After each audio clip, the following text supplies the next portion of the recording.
Bab 631. Jangan menungguku lagi. Saat berikutnya, Chen Xuan mengerahkan ki sejati ke seluruh tubuhnya. Berputar. Rantai besi di sekitar tubuhnya, bersama dengan denyut ki sejatinya, mengeluarkan serangkaian suara mendengung yang intens.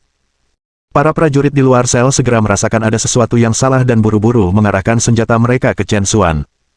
Apa yang kamu lakukan, hentikan sekarang juga. Chen Xuan mengabaikan mereka. Saya bilang berhenti. Bang! Sebelum orang itu selesai berbicara, truki yang kuat tiba-tiba meledak. Rantai besi di sekitar tubuh Chen Xuan langsung hancur, berubah menjadi potongan-potongan yang melesat ke segala arah. Para prajurit di luar sel belum bereaksi ketika mereka terkena pecahan peluru, segera mengeluarkan darah dari luka mereka dan pingsan. Chen Xuan menendang keluar, membuat pintu sel terlepas dari engselnya. Dengan tendangan lain, pintu belakang kompartemen dengan keras terbuka. SUV yang mengikuti di belakang segera menyadarinya. Tidak, tahanan telah melarikan diri, seseorang berteriak ke walkie-talkie. Di kendaraan lain, Lei Tianzong merasakan gelombang kegembiraan di dalam tetapi masih berpura-pura ekspresi marah di permukaan, mengaum, api. Tembak segera. Jika dia berani lari, eksekusi dia di tempat. Lei Tianzong sangat menyadari kekuatan Chen Xuan, para prajurit ini, senjata api ini, bukanlah tandingan Chen Xuan. Dan memang, semuanya terjadi seperti yang diantisipasi Lei Tianzong. Saat perintah Lei Tianzong untuk menembak terdengar, peluru yang tak terhitung jumlahnya menghujani Chen Xuan. Chen Xuan melangkah maju, melompat ke udara, dan langsung menuju SUV belakang. Boom! Kaca depan SUV itu hancur, dan pengemudinya pingsan karena pukulan Chen Xuan. SUV itu langsung kehilangan kendali dan langsung terbalik. SUV yang mengikutinya, tidak dapat mengerem tepat waktu, bertabrakan satu demi satu. Kendaraan di depan segera berhenti, dan semua prajurit keluar, siap membentuk formasi mengepung. Sayangnya, Chen Xuan tidak memberi mereka kesempatan. Sebelum mereka bisa berkumpul sepenuhnya, Chen Xuan sudah melayang ke udara dan menerobos blokade mereka.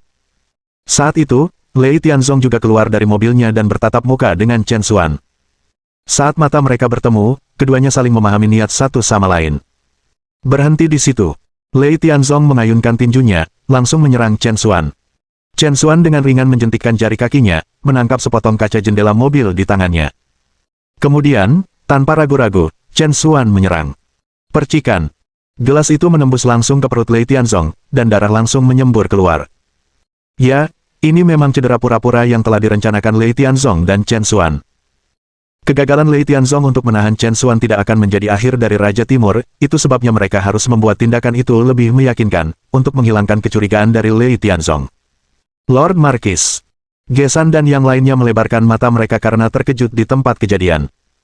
Chen Xuan tidak menunjukkan belas kasihan, mengusir Lei Tianzong. Kamu bajingan yang tidak tahu berterima kasih, kematian terlalu baik untukmu. Dengan teriakan, Chen Xuan melompat, siap melarikan diri. Namun, sebelum Chen Xuan bisa mencapai jarak 10 meter, dia melihat lusinan SUV tiba-tiba masuk, menghalangi jalannya. Qixia dan Po Jun muncul bersama tentara dari kendaraan. Berpikir untuk melarikan diri pada jam ini, kamu benar-benar bermimpi, mengejek Po Jun. Qixia tidak bisa diganggu dengan pembicaraan, dan dengan lambaian tangannya, memerintahkan, turunkan dia. Bang bang bang bang. Peluru yang tak terhitung jumlahnya bersiul ke arah Chen Xuan. Sosok Chen Xuan melintas, menghindar di belakang kendaraan off-road. Qixia, Po Jun dan anak buahnya segera membentuk formasi berbentuk V, mengelilingi Chen Xuan. Sebelum mereka bisa mendekat, kendaraan off-road di depan mereka tiba-tiba terbalik, berguling ke arah mereka. Jarum bunga persik menyembur keluar pada saat yang bersamaan, mengenai tangki bahan bakar di bagian bawah kendaraan off-road. Boom! Ledakan yang menghancurkan bumi terjadi saat kendaraan off-road meledak, kekuatan ledakan yang luar biasa membuat para prajurit itu terbang. Saat Chen Xuan hendak melepaskan diri, Qixia, Po Jun menempel padanya seperti plester yang terus-menerus, menjeratnya sekali lagi.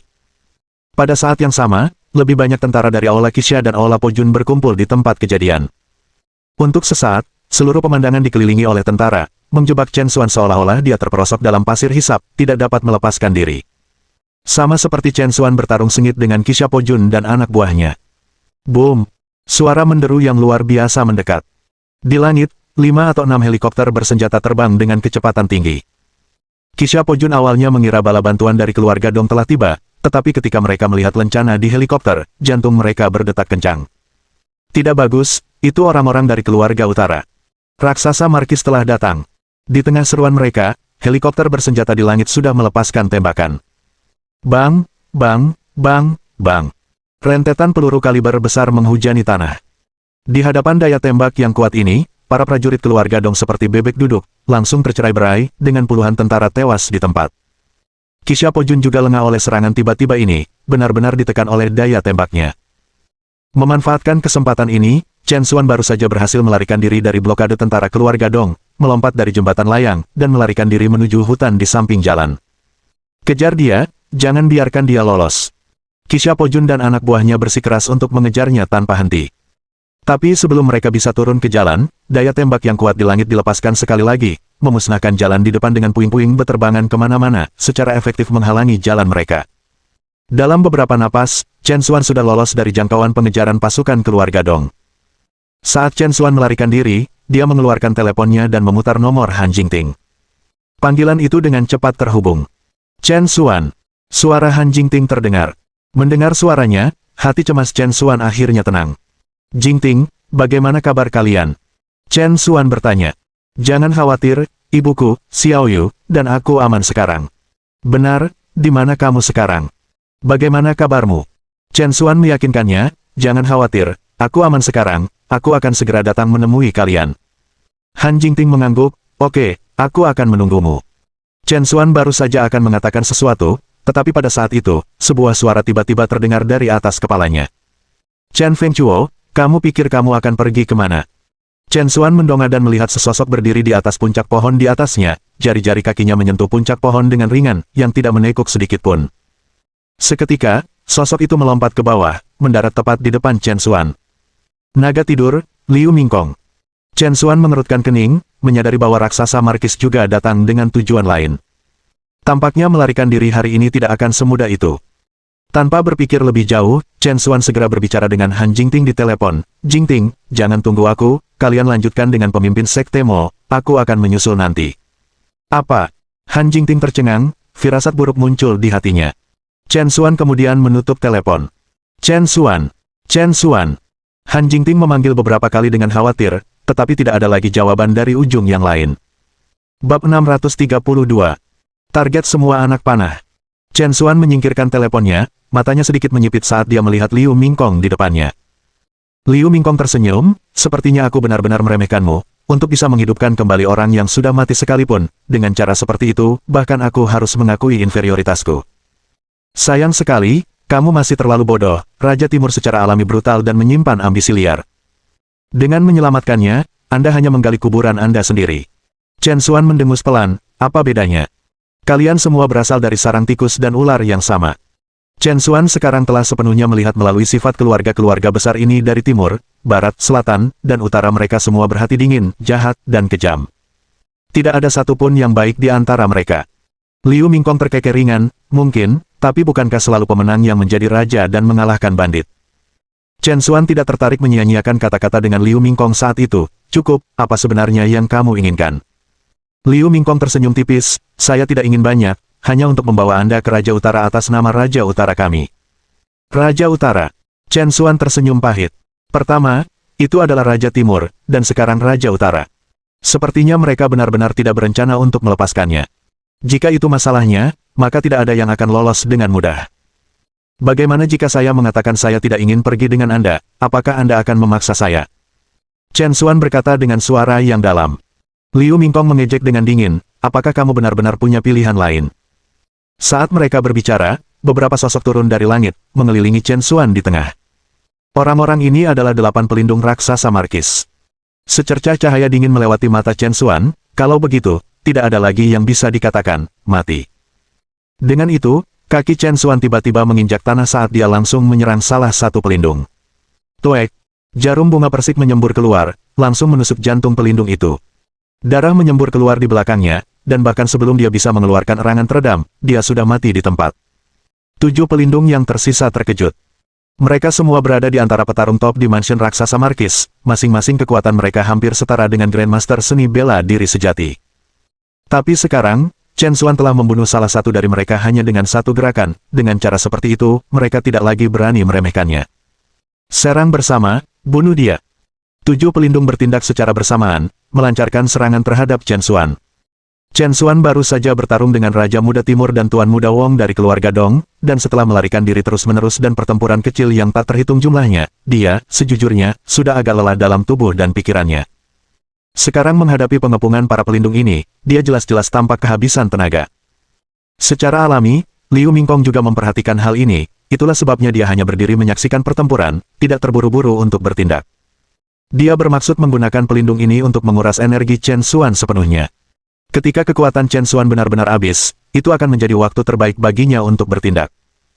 Memang, seperti yang telah diprediksi Liu Mingkong, setelah berturut-turut membunuh 3 pelindung lagi, Chen Xuan secara bertahap menunjukkan tanda-tanda kelelahan, dan pertahanannya melawan pengepungan 4 pelindung yang tersisa penuh dengan kekurangan. Kesempatan telah tiba. Liu Mingkong bergerak dengan tegas, langsung menyerang Chen Xuan dari belakang. Namun, saat Liu Mingkong hendak mencapai Chen Xuan tiba-tiba berbalik, menatapnya dengan tatapan tegas. Dalam tatapan itu, Liu Mingkong juga membaca sedikit hiburan. Liu Mingkong sangat cerdas dan segera menyadari apa yang sedang terjadi. Ini tidak bagus, ini jebakan. Pertunjukan kelemahan dan kekurangan Chen Xuan semuanya disengaja, sebuah taktik untuk memancingnya masuk. Menyadari hal ini, Liu Mingkong segera mencoba mundur. Sayangnya, dia masih terlambat 1 langkah. Chen Xuan memukul dengan telapak tangannya. Huff! Aliran asap hitam tiba-tiba menyembur keluar dari gelang 9 meter dan langsung masuk ke alis Liu Mingkong. Liu Mingkong hanya merasakan kegelapan di depan matanya, karena otaknya langsung terjerumus ke dalam keadaan halusinasi. Asap hitam ini adalah akumulasi energi yin di dalam Nine Nether Bracelet, yang memiliki kemampuan menangkap jiwa yang kuat. Bahkan sebagai ahli yang unggul seperti Liu Mingkong, setelah tertangkap dalam genggamannya, akan sangat sulit untuk membebaskan diri dalam waktu singkat. Manuver ini, yang diketahui Chen Xuan sebelumnya tetapi tidak pernah digunakan, bermaksud untuk menyimpannya untuk kebutuhan mendesak, terutama untuk menghadapi lawan yang licik seperti Liu Mingkong. Pada saat ini, Liu Mingkong sudah mengalami halusinasi, merasa seolah-olah dia berada di neraka 9 bawah. Di depannya, tidak ada apa-apa selain hantu yang ganas dan menakutkan, dengan mulut terbuka lebar, memamerkan taringnya saat mereka menerkamnya. Enyahlah! Menjauh dariku! Liu Mingkong melemparkan pukulan. Boom! Seorang pelindung yang berdiri terlalu dekat gagal menghindar tepat waktu dan dihancurkan oleh tinju Liu Mingkong, daging dan darah beterbangan kemana-mana. 3 lainnya menarik napas tajam pada adegan ini, semuanya terkejut. Naga tidur, Tuan. Ada apa? Naga tidur, Pak. Beberapa orang berteriak ketakutan, tetapi Liu Mingkong, tanpa menghiraukan apapun, terus menyerang dengan gila-gilaan, menyebabkan pepohonan di sekitarnya meledak dengan suara berisik, beberapa di antaranya patah menjadi 2 di batang pohon dan jatuh. Ketiga pelindung itu, ketakutan tanpa alasan, mundur satu demi satu, tidak berani mendekat. Chen Xuan, bagaimanapun, tidak lagi memperhatikan hal ini. Kekuatan Liu Mingkong sangat menakutkan. Chen Xuan baru saja mengambil keuntungan dari situasi itu, itulah sebabnya dia berhasil menang dengan sehelai rambut. Namun, ini hanya sementara. Dengan kekuatan Liu Mingkong, tidak butuh waktu lama baginya untuk bangkit dari ilusi, jadi Chen Xuan harus segera melarikan diri. Dengan langkah garang, Chen Xuan melompat melewati pertahanan 3 pelindung dan menghilang ke kedalaman hutan dalam sekejap mata. Cepat, hubungi pasukan udara, minta mereka mengejar jalur Chen Xuan dengan cermat, dan pastikan untuk menangkapnya dengan cara apapun. Perintah segera dikeluarkan, dan helikopter bersenjata di udara berbalik dan mengejar arah di mana Chen Xuan melarikan diri. Sayangnya, area di bawahnya tertutup hutan, dan kecepatan Chen Xuan sangat cepat. Bahkan dengan beberapa helikopter bersenjata yang bekerja sama untuk mengelilinginya, mereka tidak dapat mengikuti kecepatan Chen Xuan. Setelah mengejar beberapa puluh kilometer, Chen Xuan benar-benar menghilang dari jangkauan pengawasan mereka. Pada saat ini, Liu Mingkong telah terbangun dari ilusi. Setelah mengetahui bahwa itu mereka telah kehilangan jejak Chen Xuan, Liu Mingkong menjadi sangat marah. Segera kunci seluruh kota, gali 3 kaki ke dalam tanah jika perlu, tetapi temukan jejak Chen Xuan. Raja Timur Muda juga mengeluarkan perintah yang sama. Untuk sesaat, Chen Xuan tiba-tiba menjadi buronan yang dikejar oleh Raja Utara dan Raja Timur secara bersamaan. Faktanya, tidak hanya Raja-Raja Utara dan Timur, tetapi juga Raja-Raja Barat dan Selatan sekarang juga telah mengeluarkan perintah di seluruh wilayah mereka untuk mencari Chen Xuan. Jadi, tepatnya, Chen Xuan sekarang telah menjadi musuh bersama dari 4 keluarga besar di Utara, Timur, Selatan, dan Barat. Target dari banyak anak panah. 2 jam kemudian, langit menjadi gelap gulita. Di pinggiran dermaga kota Huai, sesosok muncul dari bayang-bayang dan dengan hati-hati memasuki dermaga. Sepanjang jalan, ada mata-mata dari keluarga utara dan timur di mana-mana, dan Chen Xuan telah berjalan di atas es tipis. Sementara itu, di kota, pasukan Markis Raksasa dan Markis Lianjiang terlibat dalam pertempuran sengit. Dalam semalam, seluruh kota Huai menjadi medan pertempuran, dengan tembakan menerangi langit. Bab 633. Latar belakang Chen Xuan. Chen Xuan sudah bosan mencampuri urusan keluarga utara dan timur. Begitu dia tiba di dermaga, sebuah suara tiba-tiba berseru. "Tuan Chen, sebelah sini." Chen Xuan mengikuti suara itu dan melihat Mo Tianxiong berdiri tidak jauh, dengan tiga sosok di belakangnya itu adalah Han Jingting, Su Shuzhen, dan Xiao Yu. Saat Xiao Yu melihat Chen Xuan, dia berlari ke arahnya. Chen Xuan menyapu Xiao Yu ke dalam pelukannya, tidak bisa menghentikan air mata mengalir di wajahnya. Han Jingting juga datang untuk dipeluk, menangis sangat keras sehingga dia tidak bisa berbicara. Hanya dalam satu hari yang singkat, mereka semua telah melalui begitu banyak hal. Faktanya, Han Jingting pernah mengira dia mungkin tidak akan pernah melihat Chen Xuan lagi. "Tidak apa-apa, Jingting, jangan menangis. Semuanya baik-baik saja sekarang," kata Chen Xuan, menghiburnya. Han Jingting mengangguk berulang kali. Tetapi pada saat itu, Su Shuzhen, yang sedang berdiri, tiba-tiba angkat bicara. "Ini belum berakhir. Kejadian ini tidak akan mudah dilupakan. Mereka tidak akan membiarkan kita pergi, mereka tidak akan membiarkan kita pergi." Ketakutan memenuhi suara Su Shuzhen, ekspresinya kosong dan tampak gila. Baru saat itulah Chen Xuan menyadari ada sesuatu yang salah dengan Su Shuzhen dan dengan cepat mendekatinya. "Bu, jangan takut, aku di sini, bukan. Selama saya di sini, saya sama sekali tidak akan membiarkan mereka menyakiti Anda sama sekali." Chen Xuan meyakinkannya. Su Shuzhen menggelengkan kepalanya, "Xiao Xuan, kamu tidak mengerti. 4 kaisar dari timur, barat, selatan, dan utara semuanya kejam. Bahkan ayah dan ibumu mati di tangan mereka, bagaimana mungkin kamu bisa menjadi tandingan mereka?" "Apa? Ayah dan ibuku?" Chen Xuan tercengang, menatap Su Shuzhen dengan tidak percaya. "Bu, apa maksudmu dengan ini?" "Bukan begitu."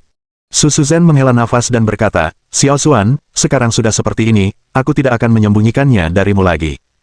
Sebenarnya, saya bukan ibu kandung Anda, dan Anda bukan anak saya sendiri. Seseorang mempercayaimu padaku, dan aku membesarkanmu sebagai milikku." "Apa?" Chen Xuan disambar petir, benar-benar membeku di tempatnya. Berita ini terlalu tidak terduga untuk Chen Xuan, dan dia merasa sulit untuk menerimanya sekaligus. Dia bukan anak ibunya sendiri. Bukan hanya Chen Xuan, bahkan Han Jingting yang berdiri di sampingnya terkejut dan tidak percaya. Setelah itu, Su Shuzhen terus menceritakan peristiwa tahun-tahun itu. Suatu malam, 30 tahun yang lalu, Su Shuzhen sedang beristirahat di rumah ketika sesosok tiba-tiba menyerbu ke dalam rumahnya. Pria itu mengenakan pakaian kerajaan berwarna kuning, jelas bukan orang biasa, lebih mirip pakaian pengawal kerajaan. Pria berbaju kuning itu terluka parah, berlumuran darah, dan di punggungnya, dia membawa keranjang bambu. Di dalam keranjang bambu ada bayi yang dibedong Chen Xuan. Mengetahui dia tidak merindukan dunia ini, pria itu mempercayakan Chen Xuan yang terbungkus kepada Su Shuzhen untuk dibesarkan dan dirawat. Pria berbaju kuning itu tampaknya telah melakukan penelitiannya sebelumnya. Mengetahui bahwa Su Shuzhen tidak memiliki anak karena kondisi fisiknya dan bahwa dia baik hati, tidak pernah menyakiti, dia merasa yakin mempercayakan Chen Xuan kepada orang luar seperti itu. Saat pria berbaju kuning hendak mengungkapkan warisan Chen Xuan kepada Su Shuzhen, musuh-musuhnya telah menyusulnya. Tanpa pilihan, dia harus segera melarikan diri. Setelah malam itu, pria berbaju kuning itu tidak pernah muncul lagi. Su Shuzhen hanya mendengar sedikit demi sedikit kemudian bahwa orang-orang yang mengejar pria berpakaian bagus itu berasal dari 4 keluarga besar di utara, timur, selatan, dan barat. Oleh karena itu, setelah kejadian itu, Su Shuzhen memberikan perhatian ekstra kepada orang-orang dari 4 keluarga besar ini. Sekarang, melihat orang-orang dari keluarga utara dan timur menyerang Chen Xuan lagi, dia langsung memikirkan kejadian di masa lalu. Dia tahu mereka datang lagi. Setelah mendengarkan akun Su Shuzhen, Chen Xuan merasa tidak tenang secara emosional. Dia percaya dia hanya orang biasa dari keluarga biasa, tidak pernah menyangka asal-usulnya begitu luar biasa. Dikejar oleh 4 keluarga besar di Tenggara dan Barat Laut 30 tahun yang lalu. Siapa sebenarnya orang tua kandung saya? Bu, apakah kamu bahkan tidak tahu siapa orang tua kandungku? Chen Xuan bertanya. Su Shuzhen menggelengkan kepalanya, orang saat itu tidak punya cukup waktu untuk menjelaskan semuanya sebelum musuh melacak kami. Dia takut mengungkapkan lokasimu, jadi dia pergi lebih awal. Itu sebabnya dia tidak berhasil menceritakan segalanya tentang Anda. Faktanya, jika dia bisa menjelaskan semuanya saat itu, aku pasti akan memberitahumu tentang latar belakangmu yang sebenarnya setelah kamu dewasa. Bagaimanapun, Anda telah dewasa dan memiliki hak untuk mengetahui hal-hal ini. Sangat disayangkan sekarang. Su Shuzhen menghela nafas, merasa sangat tidak berdaya. Chen Xuan juga jatuh ke dalam kesedihan, merasa tidak enak mengetahui bahwa dia bukan kerabat saudara tanpa bisa mengetahui asal-usulnya yang sebenarnya. Saat itu, Mo Tianxiong, yang diam, tiba-tiba angkat bicara, "Sebenarnya, warisan Tuan Chen, saya tahu itu." Mendengar kata-kata itu, baik Su Shuzhen dan Han Jingting menoleh, menatap Mo Tianxiong dengan terkejut. Chen Xuan juga tiba-tiba mengangkat kepalanya, apakah kamu serius?" Chen Xuan tidak pernah berurusan dengan Mo Tianxiong, namun pria lain itu mengaku tahu asal-usulnya. Ini sepertinya terlalu kebetulan. Mo Tianxiong tersenyum masam, tentu saja itu benar. Bukan hanya aku, siapapun yang mendengar tentang masalah ini pasti bisa menebak latar belakangmu secara instan. Chen Xuan bertanya dengan penuh semangat, "Katakan padaku dengan cepat, apa sebenarnya warisanku?" Mo Tianxiong berdeham dan berbicara dengan serius, "Tuan Chen, dengarkan baik-baik. Anda adalah putra penguasa dari 4 keluarga besar, pernah menjadi putra kaisar. Para penguasa dari 4 keluarga besar. Putra kaisar." Gelombang kejut melonjak di benak Chen Xuan. Mo Tianxiong melanjutkan, 30 tahun yang lalu, Kaisar Chen Junlin memerintah komunitas bela diri negara Yan, dan 4 penguasa keluarga besar sebenarnya hanyalah pion di bawah Kaisar. Saat itu, Kaisar meramalkan kelemahan dari kekuatan yang terus menguat dari 4 keluarga besar dan ingin mengkonsolidasikan semua kekuatan mereka di bawah komando Departemen Perang Negara Yan, mengharuskan mereka untuk menyerahkan semua sumber daya dan kekayaan mereka untuk memastikan keamanan warga negara Yan. Namun, 4 penguasa dari utara, timur, selatan, dan barat tidak ingin menjadi bagian dari pangkat resmi, juga tidak mau melepaskan kekuasaannya. Akibatnya, mereka diam-diam merencanakan kudeta istana dan tiba-tiba menyerang kediaman Kaisar. Kaisar dan Permaisuri mengalami kematian yang tragis selama kudeta. Permaisuri menjadi sasaran eksekusi yang lambat dan menyiksa, kemudian dipenggal dan diarak di jalan-jalan, dengan tubuhnya diseret di belakang mobil di sekitar kediaman Kaisar. Kaisar Chen Junlin masing-masing anggota tubuhnya dipenggal oleh 4 penguasa dan digantung di luar kediaman Kaisar selama 10 hari 10 malam sebagai tontonan umum. Ini adalah tokoh-tokoh yang pernah menguasai dunia, namun menemui akhir yang menyedihkan, yang menyebabkan banyak orang menghela nafas dan meratap pada saat itu. Berbicara tentang ini, bahkan ekspresi di wajah Mo Tianxiong dipenuhi dengan kepahitan dan simpati. Bab 634 Kebencian yang mendalam dan permusuhan yang besar. Mendengar narasi Mo Tianxiong, pikiran Chen Xuan berdengung, dan gelombang kemarahan yang hebat melonjak dari kakinya ke atas kepalanya. Kemarahan yang luar biasa hampir membuat Chen Xuan gila. Ibunya telah dipotong-potong dan dipenggal, mayatnya menjadi sasaran penghinaan seperti itu. Ayahnya memotong anggota tubuhnya dan dipajang di depan umum selama 10 hari 10 malam. Bajingan. Keluarga besar dari timur, barat, selatan, dan utara, semuanya bajingan. Mereka benar-benar pantas mati 1000 kali. Chen Xuan berpikir bahwa itu setelah mengetahui tentang asal-usulnya, dia akan menemukan pelipur lara. Tapi sekarang, hati Chen Xuan hanya dipenuhi dengan kemarahan dan kebencian. Membunuh orang tua seseorang adalah permusuhan sedalam lautan. Jika balas dendam ini tidak diupayakan, dia, Chen Xuan, tidak layak disebut anak laki-laki. Boom! Chen Xuan melemparkan pukulan, dan semburan ki sejati meraung, menciptakan gelombang besar setinggi beberapa meter yang meledakkan udang di depannya ke udara. Niat membunuhnya sangat mengerikan. Han Jingting, melihat Chen Xuan dalam keadaan ini, juga merasa simpati. Nasib orang tua Chen Xuan juga sulit untuk dia terima. Hanya karena orang tua Chen Xuan memengaruhi kepentingan orang-orang itu, mereka menggunakan cara yang begitu kejam. Kaisar-kaisar dari 4 keluarga besar di timur, selatan, barat, dan utara itu lebih buruk daripada binatang buas. Bahkan Han Jingting yang biasanya tenang tidak bisa menahan diri untuk tidak bersumpah dalam kemarahannya. Mo Tianxiong, bagaimanapun, menggelengkan kepalanya, tidak begitu. Alasan utama keempat Kaisar Agung dapat bertindak begitu kejam terhadap Kaisar, terlepas dari ancaman terhadap kepentingan mereka, adalah karena mereka menginginkan sesuatu dari tubuh Kaisar. Sesuatu? Benda apa? Chen Xuan bertanya. Ekspresi Mo Tianxiong menjadi serius, dan dengan suara yang dalam, dia mengucapkan 2 kata, darah naga.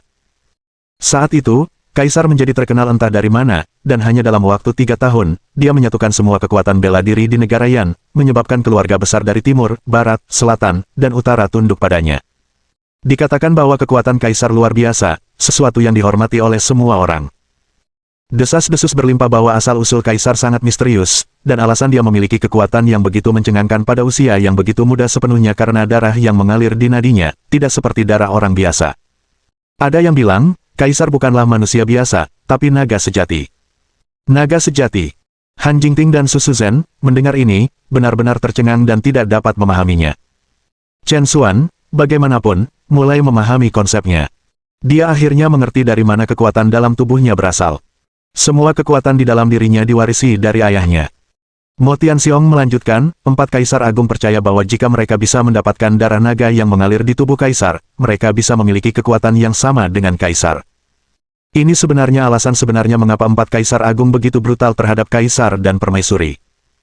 Karena dengan kekuatan 4 Kaisar Agung, mustahil bagi mereka untuk menjadi pasangan Kaisar, jadi mereka menggunakan kehidupan Permaisuri sebagai pengungkit, memaksa Kaisar untuk tunduk.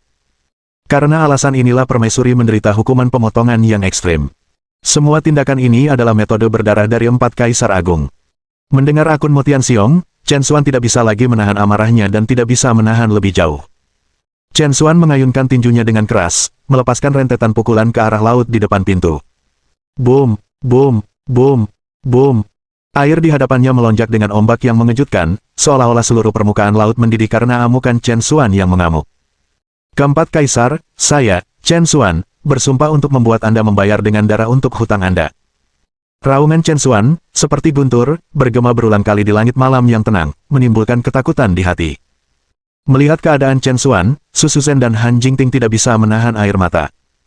Little Rain ingin membujuk ayahnya untuk tidak marah, tetapi dia agak takut melihat sikap Chen Xuan, bersembunyi di balik Han Jingting dan tidak berani mendekat. Mo Tianxiong menghela nafas dalam-dalam dan berkata, Tuan Chen, sejujurnya, ketika saya masih muda, saya pernah bertemu Kaisar dan menerima kebaikannya. Anda dapat mengatakan bahwa jika bukan karena dia, tidak akan ada Mo Tianxiong hari ini. Sekarang, kamu telah menyelamatkan hidupku 2 kali berturut-turut. Tampaknya semua ini ditakdirkan oleh surga. Saat dia berbicara, Mo Tianxiong berlutut di depan Chen Xuan. Tuan Chen, jika Anda tidak meremehkan tawaran saya, Mo Tianxiong, bersedia memimpin aliran pedang darah untuk tunduk kepada Anda. Mulai hari ini dan seterusnya, saya bersedia melayani Tuan Chen sebagai Kaisar baru. Chen Xuan, bagaimanapun, menggelengkan kepalanya, saya tidak ingin menjadi Kaisar manapun. Saya hanya ingin membunuh keempat Kaisar itu dan membalaskan dendam orang tua saya. Hati Chen Xuan terbakar amarah pada saat itu, dia hanya benci bahwa kekuatannya sendiri terlalu lemah untuk melawan 4 Kaisar Agung. Jika tidak demikian, dia benar-benar berharap dia bisa segera menyerbu gerbang 4 keluarga besar dari timur, barat, selatan, dan utara dan membunuh 4 Kaisar dengan tangannya sendiri.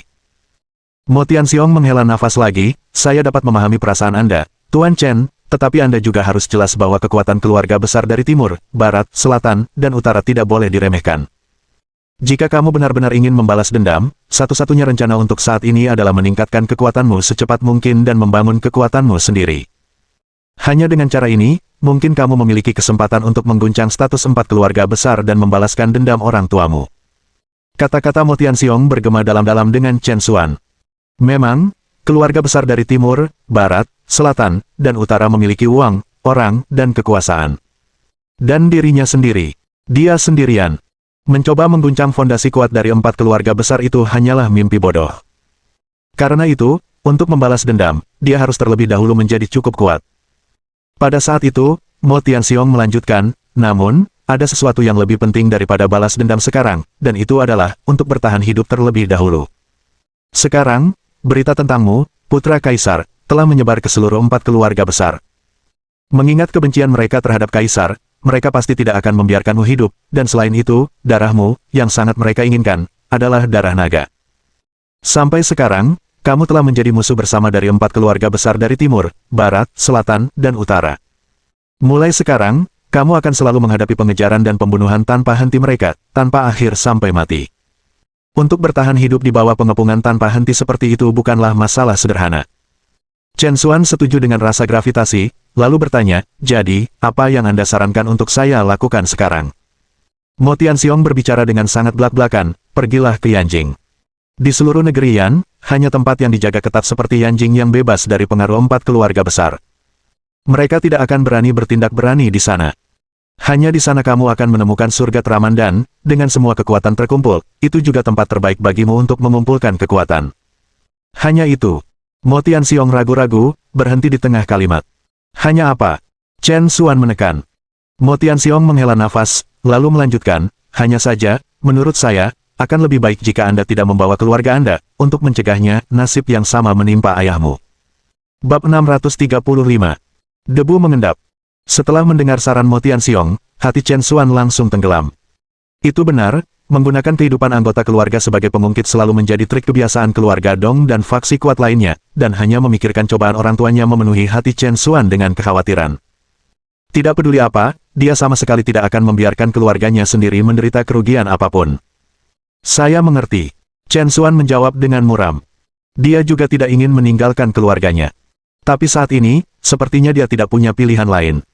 Hanya dengan pergi dia bisa menawarkan perlindungan terbesar kepada mereka. Mo Tianxiong melanjutkan, jika Tuan Chen mempercayai saya, Anda dapat membiarkan keluarga Anda ikut dengan saya kembali ke Blood Saber Stream. Bagaimanapun, Blood Saber Stream adalah sekte bela diri sejati, dan orang-orang dari 4 faksi utama tidak akan berani menyerang kita secara terbuka, bahkan jika mereka memiliki keberanian. Mengesampingkan hal-hal lain, saya dapat meyakinkan Anda bahwa itu sebelum kematian saya, Mo Tianxiong, tidak ada yang akan dapat menyentuh keluarga Anda. Kata-kata Mo Tianxiong benar dan tulus. Chen Xuan mengangguk, kalau begitu, saya harus mempercayakan pemimpin sekte Mo dengan tugas ini. Setelah itu, Chen Xuan melihat ke arah Su Shuzhen, Han Jingting, dan Xiao Yu. Ayah, Xiao Yu tidak mau pergi, Xiao Yu ingin tetap di sisimu. Air mata Xiao Yu mengalir di wajahnya. Chen Xuan dengan cepat mengangkat Xiao Yu baik-baik saja, ayah juga tidak tega meninggalkanmu. Jangan khawatir, tidak akan lama lagi ayah akan kembali untukmu.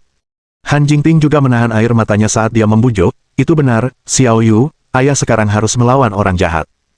Begitu ayah mengalahkan semua orang jahat, dia akan kembali untuk kita. Jadi, kita tidak boleh menahan ayah untuk melawan orang-orang jahat besar, kan? Xiao Yu mengangguk, itu benar, ayah adalah pahlawan yang hebat, Xiao Yu adalah yang berperilaku terbaik, Xiao Yu tidak akan menahan ayah. Wajah mungil Xiao Yu, halus dan diukir seperti gading, dipenuhi dengan sikap keras kepala dan keseriusan. Namun siapapun bisa melihat itu di dalam hatinya, dia sebenarnya sangat enggan berpisah dengan Chen Xuan. Melihat sikap Xiao Yu yang masuk akal, Chen Xuan merasa lebih sakit hati. 4 keluarga besar dari segala arah, tunggu saja, meskipun itu hanya untuk bersatu kembali dengan putri saya lebih cepat, saya akan memastikan Anda menghilang dari dunia ini dengan cepat. Xiao Xuan, kamu harus berhati-hati. Su Shuzhen menatap Chen Xuan, wajahnya penuh kesedihan. Chen Xuan mengangguk, Bu, kamu juga harus menjaga dirimu sendiri dengan baik.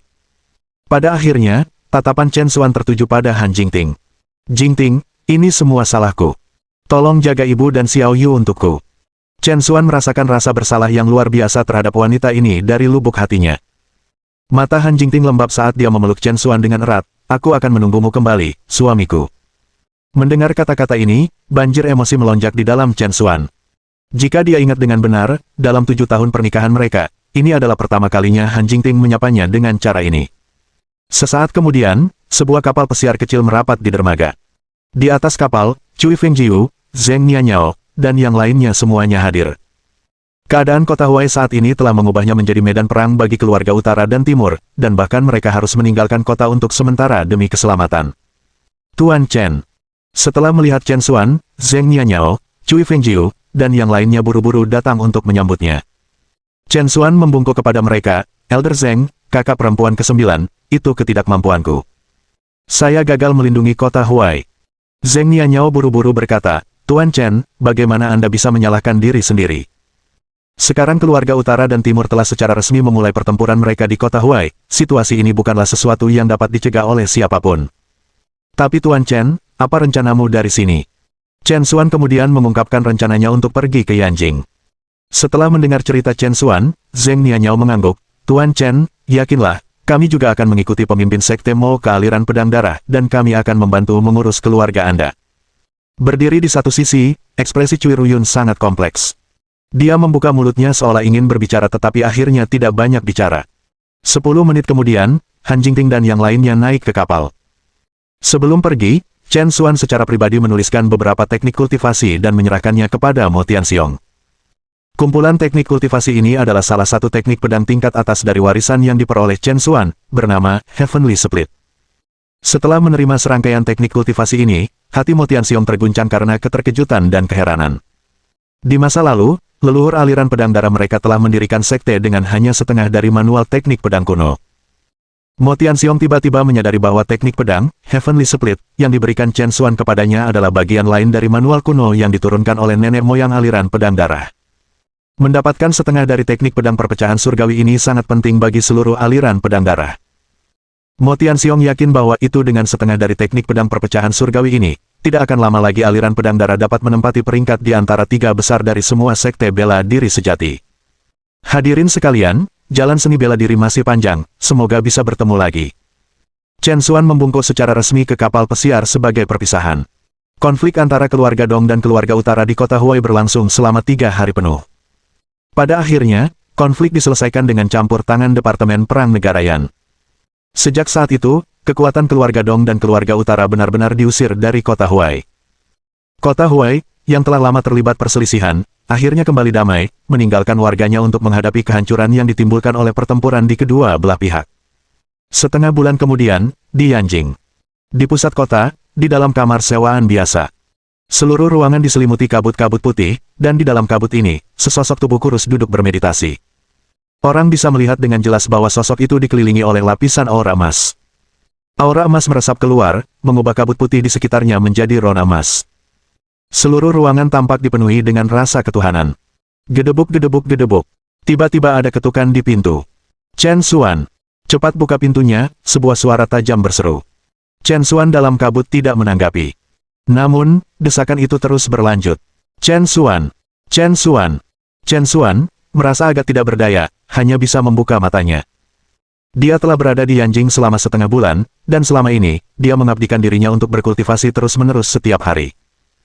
Setelah mengetahui keadaan sebenarnya dari kematian tragis orang tua kandungnya, Chen Xuan sekarang hanya punya satu ide, untuk menjadi lebih kuat, terus menjadi lebih kuat. Mengambil napas dalam-dalam, semua kabut putih di ruangan itu langsung tersedot ke mulut Chen Xuan. Setelah periode kultivasi ini, level Chen Xuan saat ini, menurut seni bela diri, adalah seorang Grandmaster hebat sejati. Namun, semakin dia berkultivasi, semakin Chen Xuan menyadari bahwa warisan yang dia terima dari ayahnya, jalan kultivasi yang dia ikuti, tampaknya bukan hanya seni bela diri sederhana. Warisan ini tampak lebih seperti semacam kultivasi Tao. Dan jika menurut jalur Tao, level Chen Xuan saat ini dapat dianggap sebagai puncak pendirian yayasan, yang merupakan puncak pendirian yayasan. Chen Xuan. Buka pintunya, Chen Xuan, apa yang kamu lakukan, mandi? Gadis di luar tertawa terbahak-bahak. Bab 636. Hanya ingin berkencan denganmu. Chen Xuan menghela nafas tak berdaya dan harus bangun untuk membuka pintu. Di luar, seorang wanita cantik sedang berdiri di sana. Dia mengenakan kaos ketat putih di atasnya, dan celana jeans biru pucat di bawahnya. Pinggangnya sangat ramping, yang menonjolkan lekuk payudara dan pinggulnya dengan lebih elegan. Rambut panjang berwarna kastanya, seperti air terjun yang mengalir, menutupi bahunya. Di wajahnya yang lembut dan cantik, ada sedikit senyum yang mempesona, dan matanya dengan main-main mengukur Chen Xuan dari ujung kepala sampai ujung kaki. Apa yang baru saja kamu lakukan? Kamu tidak merencanakan sesuatu yang nakal, kan? Lagi pula, Anda pria lajang biasanya memilikinya, hobi khusus. Kata-kata wanita itu penuh dengan ejekan dan memiliki cita rasa yang menawan. Mendengar kata-kata wanita ini, Chen Xuan langsung kehilangan kata-kata. Wanita di depannya bernama Wu Pingsui, dan dia adalah induk semang Chen Xuan. Setengah bulan yang lalu, dia tiba di Yanjing sendirian, dan untuk tetap rendah hati, untuk menghindari mengungkapkan identitasnya, Chen Xuan tidak memilih untuk membeli rumah tetapi malah menyewanya. Dengan cara ini, bahkan jika orang-orang dari 4 keluarga besar di Tenggara, Barat Laut ingin menemukannya, itu akan membutuhkan usaha. Tapi Chen Xuan tidak pernah menyangka bahwa dengan menyewa rumah secara santai, dia akan memprovokasi wanita tanpa henti seperti itu. Mereka mengatakan wanita, seperti serigala pada usia 30, seperti harimau pada usia 40. Chen Xuan tidak mempercayainya sebelumnya, karena dia belum pernah melihat tanda-tandanya dari Han Jingting. Namun, sekarang, frasa ini sepenuhnya dicontohkan dalam Wu Pingsui. Tetapi inisiatif Wu Pingsui tidak ditujukan pada semua orang, hanya secara khusus pada Chen Xuan. Karena dari pandangan pertama pada Chen Xuan, Wu Pingsui mengatakan ada pesona pria yang tak terlukiskan tentang dirinya yang tidak bisa dia lihat pada pria lain. Itu seperti naluri wanita, naluri untuk mencari jodoh. Dan Chen Xuan tampaknya adalah pria yang, dari sifat dasar seorang wanita, paling cocok dengan estetikanya. Sejujurnya, Wu Pingsui cukup menarik, baik dari segi penampilan atau sosoknya, dia sangat luar biasa, benar-benar cantik. Pada usia 30, seorang wanita berada pada usianya yang paling menawan. Wu Pingsui seperti mawar yang baru saja menjadi dewasa, dengan ceroboh memancarkan aroma yang menggoda, menunggu seorang pria mencabutnya. Wanita yang begitu menawan memiliki daya pikat yang mematikan bagi pria manapun, belum lagi dia begitu aktif menawarkan dirinya, menggoda, dan bahkan merayu. Sejujurnya, pria manapun yang berhadapan dengan wanita semenarik Wu Pingsui pasti akan tergerak, akan melamun, dan tanpa menunggu yang lain merayunya secara aktif, mungkin akan mengejarnya dengan putus asa. Namun Chen Xuan, di bawah godaan seperti itu dari Wu Pingsue, selalu mempertahankan kesunyiannya. Belum lagi dia sudah menikah, dengan seorang istri dan anak perempuan, perseteruan darah orang tuanya belum terbalas, tidak menyisakan ruang di hati Chen Xuan untuk urusan pria dan wanita seperti itu. Chen Xuan menatap Wu Pingsue yang bersandar di pintu, sosoknya memikat, dengan ekspresi agak dingin di wajahnya. Saudari Wu, memang benar aku lajang, tapi aku tidak memilikinya, spesial, hobi yang Anda sebutkan. Wu Pingsue menutup mulutnya dan tertawa terbahak-bahak, itu benar, itulah sebabnya aku berkata, kamu berbeda dari orang-orang bau itu. Itu juga alasan utama mengapa aku menghormatimu. Chen Xuan langsung kehilangan kata-kata. Dia benar-benar ingin bertanya kepada Wu Pingsue apa sebenarnya yang dia sukai darinya, tidak bisakah dia berubah jika perlu. Saudari Wu, Chen Xuan sekali lagi tidak berdaya. Jadi, Pingsue, apakah kamu membutuhkanku untuk sesuatu? Chen Xuan bertanya. Wu Pingsue membalas, apakah kamu butuh sesuatu? Chen Xuan membeku sejenak sebelum secara naluriah berkata, aku baik-baik saja. Wu Pingsue memasang wajah lucu, jika kamu baik-baik saja, makanlah acar plum. Dengan itu, Wu Pingsue mengeluarkan acar plum dan memasukkannya langsung ke mulut Chen Xuan. Chen Xuan, dia benar-benar sudah muak dengan wanita ini. Sejujurnya, memiliki wanita cantik, dengan ketampanan dan sosok yang hebat, yang juga suka bertingkah genit di sekitar orang, seharusnya menjadi hal yang sangat menyenangkan, tetapi masalahnya adalah Chen Xuan tidak ingin menikmatinya sekarang. Pingsue, apa sebenarnya yang kamu inginkan dariku? Chen Xuan benar-benar tidak berdaya. Wu Pingsue tersenyum manis, tidak banyak, aku hanya ingin mengajakmu berkencan.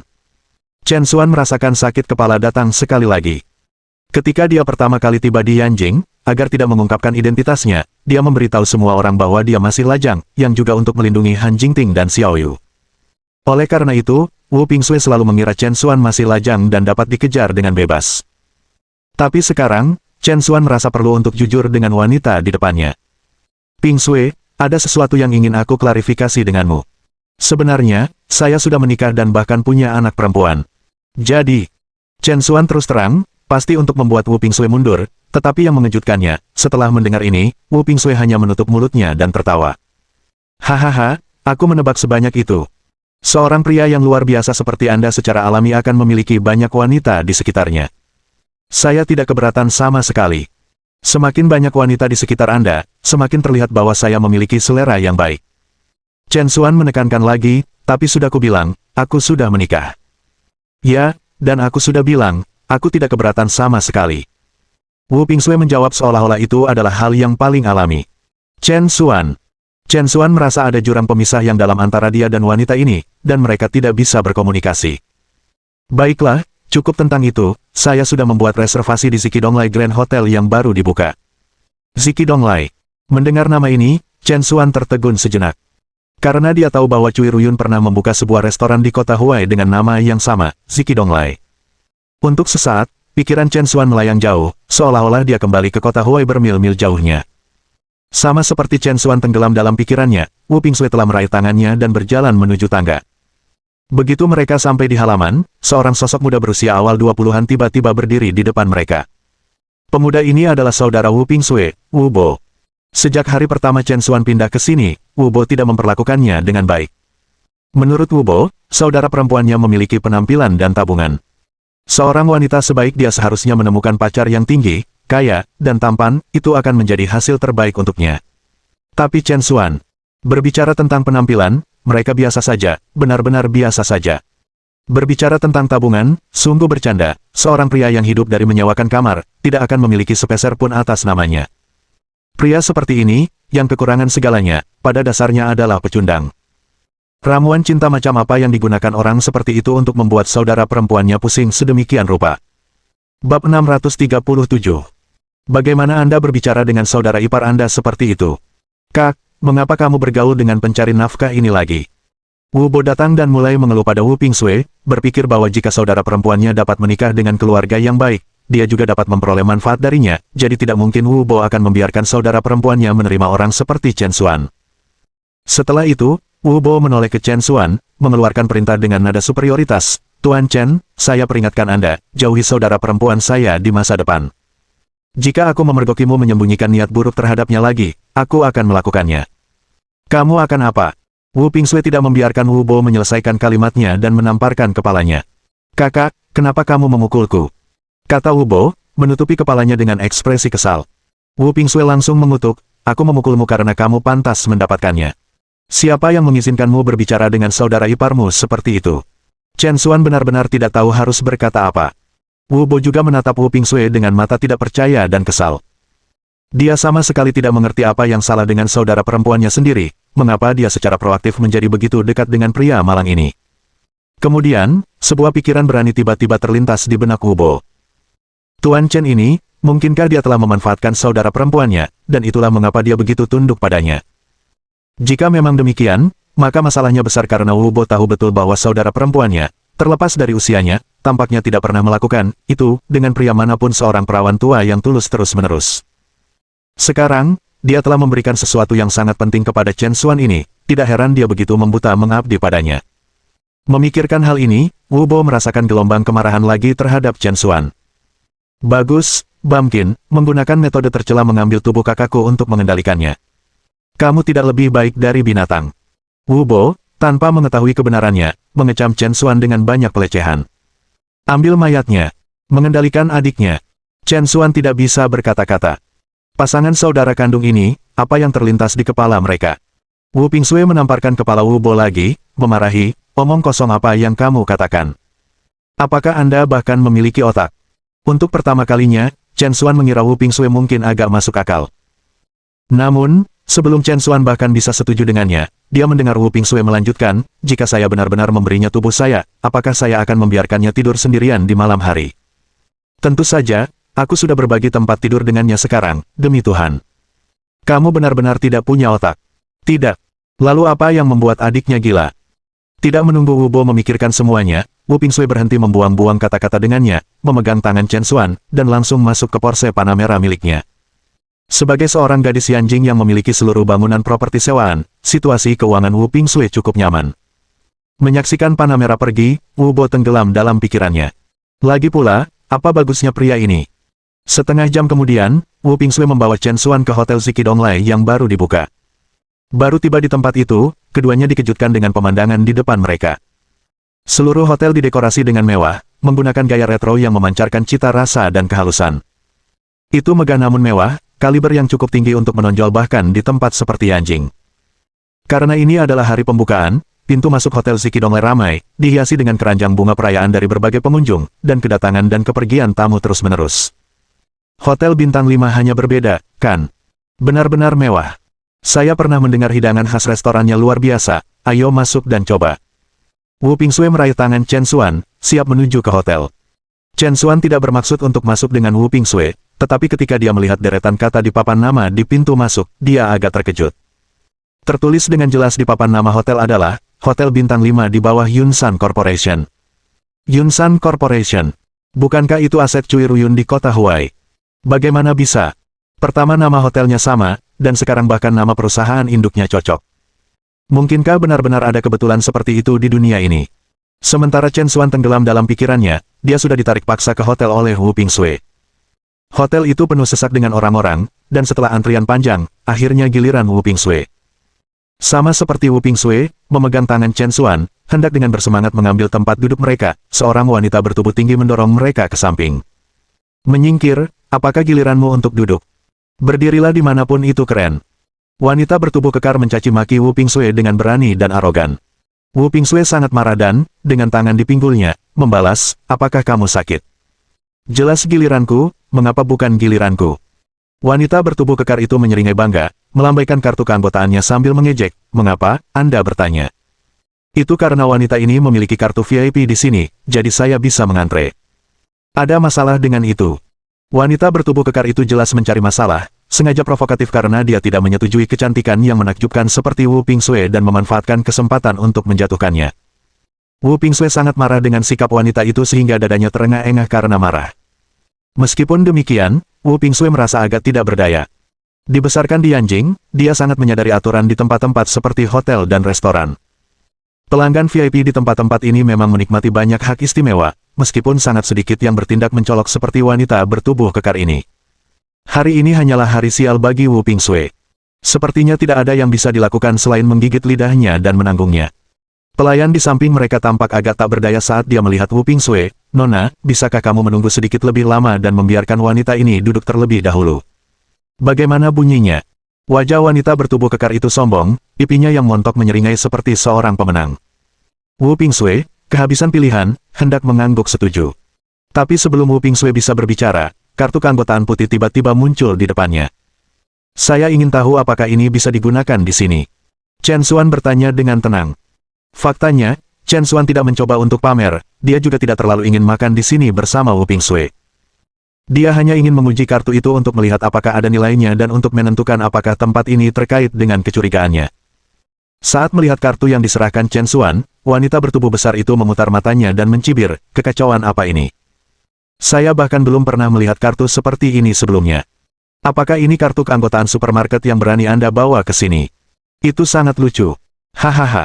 Wanita bertubuh kekar itu menutup mulutnya dan tertawa terbahak-bahak, giginya berbintik-bintik daun bawang yang beterbangan tertiup angin. Namun, tawa itu tidak berlangsung lama sebelum pelayan mengambil kartu Chen Xuan, dengan hormat berkata, tentu saja itu bisa digunakan. Kartu platinum perusahaan Yunsan, Anda adalah tamu kami yang paling terhormat di Zikidonglai. Bab 638. Mulut seorang pria, hantu yang berbohong. Apa? Ini benar-benar dapat digunakan, si gendut berseru tak percaya. Berdiri di dekatnya, mata indah Wu Pingsue juga dipenuhi keterkejutan saat dia melihat Chen Xuan. Dalam benaknya, Chen Xuan seharusnya hanya menjadi orang biasa yang datang ke Yanjing dari luar kota untuk hanyut dan bekerja. Tapi bagaimana mungkin orang biasa memiliki kartu platinum restoran bintang 5? Untuk pertama kalinya, Wu Pingsue merasa bahwa kesan sebelumnya tentang pria ini mungkin merupakan kesalahpahaman yang sudah terbentuk sebelumnya. Setelah mendengar tanggapan server, Chen Xuan juga tertegun sejenak. Tebakannya sebenarnya benar. Aura ungu dari restoran timur ini memang dibuka oleh orang-orang dari kota Huai. Wu Pingsue memandang si gendut, dan dengan wajah bangga, berkata, jadi sekarang, kursi ini milik kita, bukan? Server buru-buru membungkuk, tentu saja.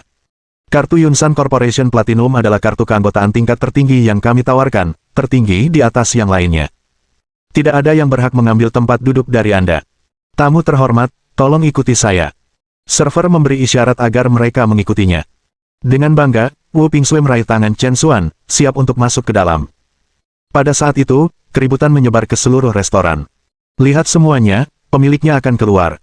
Saya pernah mendengar bahwa pemilik restoran ini bukanlah wanita sederhana. Dia tampak sangat kaya. Bukankah itu menyatakan yang sudah jelas? Untuk membuka restoran bintang 5 di real estate utama di Yanjing, akan sangat mengejutkan jika dia biasa saja. Saat mereka berbicara, beberapa manajer restoran mengepung sosok merah tua yang turun dari lantai atas.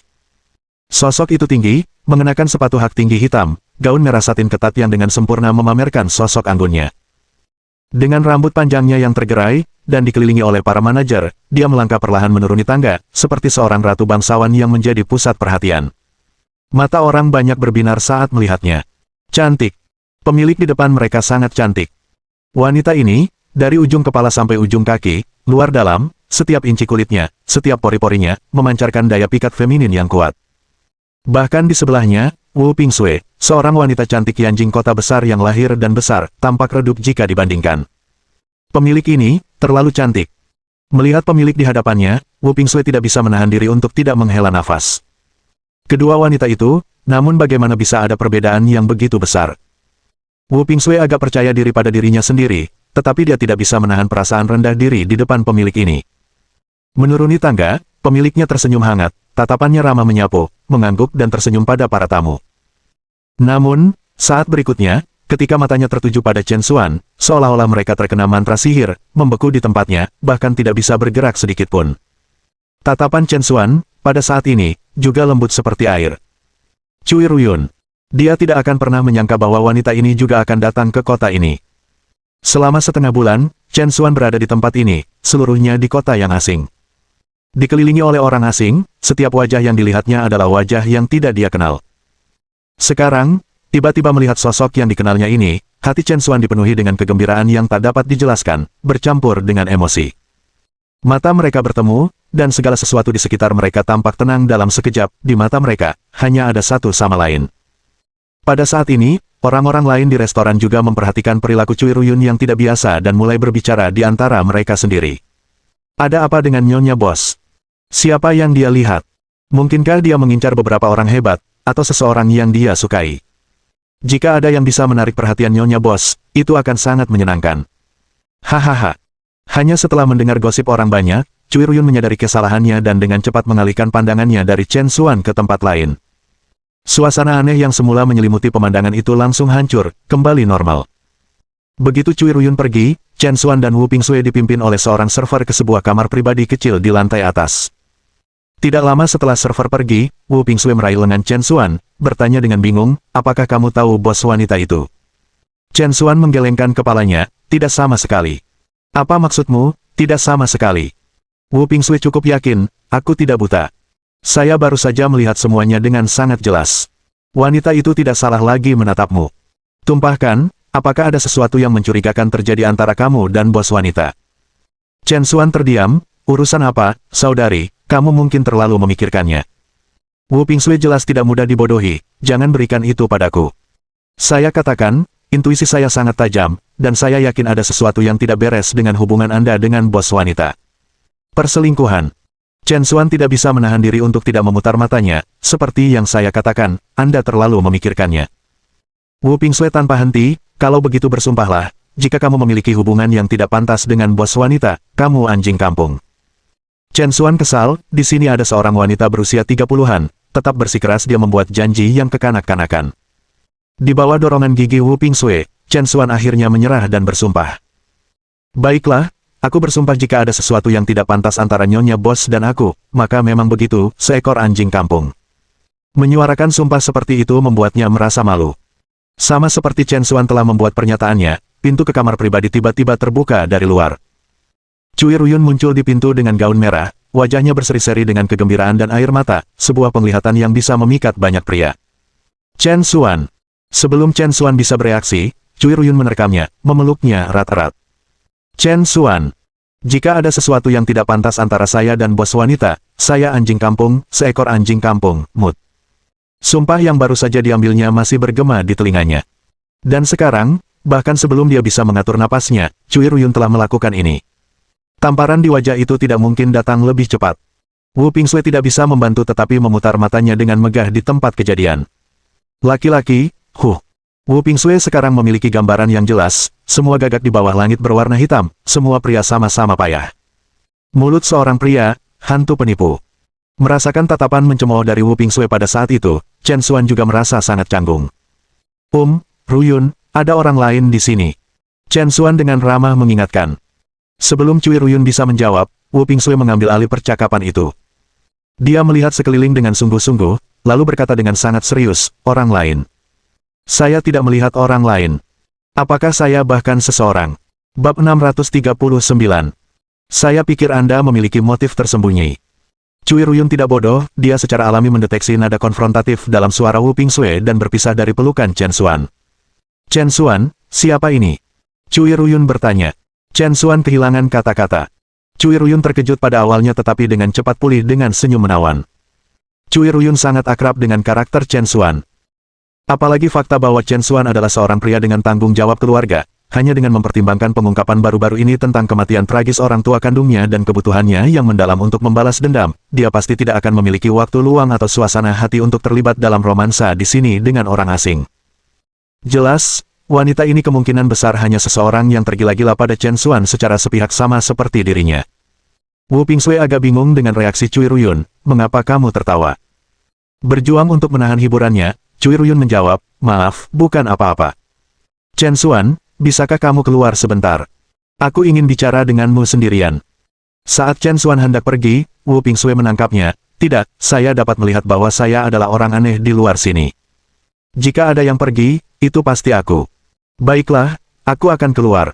Kalian berdua bicara. Dengan itu, Wu Pingsui pergi dengan kepala terangkat tinggi. Melihat Wu Pingsui keluar dari pintu, Cui Ruyun tidak bisa menahan tawa, saudari itu cukup menarik. Wajah Chen Xuan dipenuhi rasa malu, jangan salah paham. Dia hanya tuan tanahku, tidak lebih di antara kita. Cui Ruyun tersenyum cerah, apakah ada sesuatu di antara kalian berdua atau tidak, kamu bisa menjelaskannya kepada istrimu saat kamu kembali, itu tidak ada hubungannya denganku. Chen Xuan menggaruk kepalanya, tersenyum kecut. Saat ini, Chen Xuan pasti bisa dianggap sebagai individu yang sangat kuat, tetapi di depan kenalan lama seperti Cui Ruyun ini, dia masih bertindak sama seperti biasanya. Ngomong-ngomong, apa yang membawamu ke Yanjing? Chen Xuan bertanya. Cui Ruyun mengangkat bahu, tidak banyak, hanya ingin sedikit mengembangkan bisnisnya. Lagi pula, bukankah ini jantung negara Yan? Chen Xuan tertawa terbahak-bahak. Tentu saja, dia tahu bahwa Cui Ruyun tidak mungkin berada di sini hanya karena alasan ekspansi bisnis. Faktanya, dia agak menyadari perasaan Cui Ruyun padanya, karena dia bukan orang bodoh. Namun, ditakdirkan untuk tidak ada hasil di antara mereka. Daripada membiarkan segala sesuatunya gagal pada akhirnya, lebih baik tidak memulai sama sekali, untuk mencegah kesalahan dimulai dengan kekacauan dan berakhir dengan pengabaian. Tetap saja, di Yanjing yang luas dan asing ini, memiliki orang yang akrab di sekitar sedikit menghangatkan hati Chen Xuan. Baiklah, saya berharap yang terbaik untuk bisnis Anda. Chen Xuan berkata sambil tersenyum. Cui Ruyun mengangguk, terima kasih atas kata-katamu yang baik. Setelah beberapa percakapan lagi, Cui Ruyun pergi lebih dulu. Begitu Wu Pingsui kembali ke kamar pribadi, dia mengamati Chen Xuan dengan tatapan menghakimi. Mengapa kamu menatapku seperti itu? Chen Xuan tidak tahu harus berkata apa tentang perilaku wanita ini. Ekspresi Wu Pingsui serius, berterus terang, siapa kamu sebenarnya? Chen Xuan tersenyum masam, siapa lagi aku ini? Hanya orang biasa. Wu Pingsui tertawa mencemooh, jangan berikan itu padaku. Saya baru saja memeriksa, pemilik ilmu dari timur itu memiliki kekayaan bersih setidaknya puluhan miliar. Burung dari bulu berkumpul bersama. Anda sangat dekat dengannya, tidak mungkin Anda bisa menjadi karakter yang sederhana. Namun kamu pergi untuk menyewa kamar di tempat kecilku, jelas kamu merencanakan sesuatu. Jantung Chen Xuan berdetak kencang. Dia mengira Wu Pingsui, dengan sikapnya yang tampak ceroboh secara teratur, tidak akan melihat sesuatu yang tidak biasa tentang dirinya, tetapi dia tidak menyangka dia akan curiga begitu cepat. Apa maksudmu? Tidak ada motif tersembunyi. Mengapa Anda selalu memikirkan banyak hal? Chen Xuan memasang ekspresi pasrah tanpa daya, tetapi di dalam dirinya dia agak khawatir Wu Pingsui mungkin benar-benar menemukan sesuatu. Kemudian, dia mendengar Wu Pingsui menatap matanya, berbicara dengan sangat serius, izinkan saya memberitahu Anda, saya sudah tahu mengapa Anda terbaring rendah di tempat kecil saya itu. Ingin mengambil keuntungan dariku. Apa aku benar? Hati yang telah naik ke tenggorokan Chen Xuan akhirnya tenang kembali. Dia memang melebih-lebihkan wanita ini. Saat Chen Xuan sedang makan dan mengobrol dengan Wu Pingsui, tiba-tiba keributan muncul dari luar kamar pribadi mereka. Kemudian, pintu kamar pribadi mereka dibuka dengan agresif dari luar. Beberapa pekerja yang mengenakan seragam biro kesehatan melangkah dengan ekspresi muram. Semuanya, bangun, standar kebersihan restoran ini tidak sesuai dengan kode, kita akan menutup tempat ini. Setelah mendengar ini, ekspresi Chen Xuan langsung menjadi gelap. Mengetahui Cui Ruyun seperti yang dia lakukan, wajar baginya untuk tidak membiarkan masalah kebersihan muncul di restorannya sendiri. Belum lagi, hari ini adalah grand opening restorannya. Memiliki masalah kebersihan pada hari pertama bisnis akan menjadi hal yang menggelikan, kecuali jika pemiliknya sudah gila. Tidak ada yang akan membuat kesalahan bodoh seperti itu. Pada saat yang sama, pekerja lain juga menggerebek kamar pribadi lainnya, semuanya bertindak dengan cara yang sama, begitu mereka masuk, mereka membersihkan semua orang dengan alasan kebersihan di bawah standar. Jelaslah bahwa para pekerja ini datang dengan persiapan, dengan jelas menargetkan pendirian baru Cui Ruyun. Jelas, restoran baru Cui Ruyun pasti telah melanggar kepentingan seseorang, dan seseorang dengan sengaja menyebabkan masalah di belakang layar. Setelah menyadari hal ini, Chen Xuan memutuskan untuk tidak bertindak gegabah untuk saat ini dan malah bersiap untuk mengamati situasi sebelum membuat keputusan apapun. Mengikuti kerumunan di lantai bawah, Chen Xuan dan Wu Pingsui melihat bahwa seluruh lobi juga dalam kekacauan. Para pengunjung, yang awalnya datang dengan sangat antusias untuk mencoba masakan restoran baru, tidak menyangka akan mengalami kejadian seperti itu dan dapat dimengerti kesal, menggerutu tanpa henti. Apa yang terjadi di dunia ini? Restoran bintang 5 dengan masalah kebersihan. Itu sama sekali tidak bisa diandalkan. Tepatnya, pemiliknya terlihat cantik, tapi kebersihannya di bawah standar. Pergi untuk menunjukkan bahwa Anda tidak dapat menilai sebuah buku dari sampulnya. Orang-orang saat ini benar-benar berani menghasilkan uang terlepas dari hati nuraninya. Saya pikir sebaiknya kita tidak datang ke tempat ini lagi di masa depan, tidak ingin merusak kesehatan kita karena makanan yang buruk, itu akan menjadi kerugian yang nyata. Kerumunan ramai dengan banyak orang berbicara tentang kesalahan restoran. Wu Pingsui, bagaimanapun, melihat semuanya dengan sangat jelas, masalah kebersihan. Saya pikir para pekerjalah yang memiliki masalah. Tempatnya baru dibuka belum genap 1 jam yang lalu, kami bahkan belum selesai makan, dan ini dia. Mengapa saya tidak memperhatikan sebelumnya betapa efisiennya orang-orang ini? Bahkan orang bodoh pun bisa melihat ada seseorang yang menarik tali di belakang layar. Wu Pingsui dengan sengaja meninggikan suaranya, berteriak kepada orang banyak. Orang-orang mendengarnya dan juga bereaksi satu persatu. Tepatnya, tidak satupun dari mereka yang bodoh, bagaimana mereka bisa gagal melihat masalah yang begitu jelas. Bab 640. Mengubah krisis menjadi peluang. Di bawah pengaruh kampanye Wu Pingsui, banyak orang juga mulai meragukan keaslian apa yang disebut masalah kebersihan dan berspekulasi tentangnya. Melihat opini publik berubah kembali ke jalurnya karena pengaruhnya, Wu Pingsui tidak bisa membantu tetapi mengangkat alisnya ke arah Chen Xuan, menunjukkan ekspresi kemenangan. Melihat sikap Wu Pingsui, Chen Xuan merasa agak tergerak. Wanita ini, yang tampak riang dan hangat, sebenarnya cukup bersemangat. Jelas bahwa dia membela Cui Ruyun.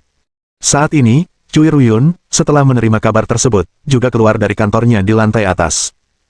Dia langsung menemui anggota staf yang berpenampilan pemimpin tim, sambil tersenyum berkata, "Kapten Liu, kondisi kebersihan hotel kami telah diperiksa oleh departemen Anda di setiap tingkatan. Seharusnya tidak ada masalah kebersihan. Mungkinkah ada semacam kesalahpahaman?" Liu Zhao mendengus pelan, sengaja meninggikan suaranya, dan berkata dengan sinis, "Kami patuh dalam tanggung jawab kami, tentu saja kami harus benar-benar memeriksa perusahaan seperti milik Anda. Tapi itu tidak menghentikan parasit tertentu untuk mengeksploitasi celah dalam kebijakan dan terlibat dalam tindakan kotor." Kata-kata Liu Zhao dengan jelas mengisyaratkan Cui Ruyun terlibat dalam beberapa praktik yang tidak jujur. Di depan begitu banyak orang, fitnah seperti itu adalah upaya sengaja Liu Zhao untuk mengambil landasan moral yang tinggi dan mencoreng Cui Ruyun. Mendengar kata-kata Liu Zhao, Cui Ruyun juga sedikit mengerutkan kening. "Kapten Liu, jika Anda mencoreng saya sebelum situasinya diselidiki dengan jelas, bukankah itu sangat tidak bertanggung jawab?" Cui Ruyun berkata dengan dingin. Liu Zhao mendengus, "Noda. Apakah saya sudah mencoreng Anda? Saya hanya menyebutkan parasit tertentu, apakah saya secara khusus menyebutkan si Qidonglai? Jelas, Anda menganggap diri Anda tersinggung. Sepertinya Anda hanya merasa bersalah. Kamu." Cui Ruyun sangat marah dengan perilaku Liu Zhao yang tidak tahu malu. Tapi Liu Zhao tampak terlalu senang, cukup dengan ceramahnya. Zikidonglai Grand Hotel telah dilaporkan untuk masalah kebersihan, sekarang kita harus melakukan penyelidikan yang komprehensif. Saya secara resmi memberitahu Anda bahwa, mulai hari ini, hotel Anda harus menghentikan operasinya untuk diperbaiki. Tanggal pembukaan kembali akan ditentukan nanti. Liu Zhao tampak sombong, jelas menggertak dengan melemparkan berat badannya. Mendengar pemberitahuan Liu Zhao, hati Cui Ruyun tenggelam.